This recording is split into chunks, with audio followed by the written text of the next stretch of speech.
سلام بینندگان عزیز، اومدم امروز یه گزارش آتشی راجع به شایعه براتون بسازم.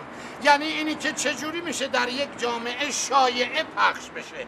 شایعه رو کی میسازه؟ من میسازم، تو میسازی، اون میسازه، اونا میسازن، ماها میسازیم. مثلا یه نمونه اینه که اون مغازه بغلی داره برنج مجانی میده، ببینیم چی میشه. چقدر آقا راست میگن اینجا برنج مجانی میدن؟ حتما راست میگن. کجاست؟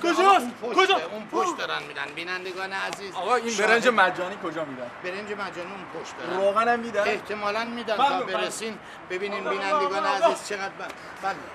شما نمیدونی کجا برنج مجانی میدن؟ اون پشت بدو راست میگی؟ همه تعدادش پایینه. بینندگان عزیز آقا برنج کجا میدن؟ سب کن من اول ببین آقا کجا برنج میدن؟ برنج اون پشت میدن. مطمئنی اون مغازه بغلی. ببین اشتباه ببین برو برس بشو الان تمام میشه. بینندگان آقا عزیز سلام. سلام. کجا برنج مجانی میدن؟ آقا اون پشت دارن اونجا میدن. تو میدن؟ برنج برای چی؟ منم میخوام آقا. برو برس. آقا بله بیننده بله.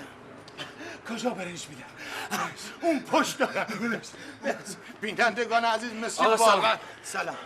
5 کیسه برنج مجانی رو کجا 5 میدن؟ کیسه 5 کیسه آقا. ولی یک کیسه میداد. 5 کیسه آقا. 5 تا شد. اون پشت دارن میدن. بیا. بینندگان عزیز گزارش ولش کن. برنج دارن میدن 10 کیسه.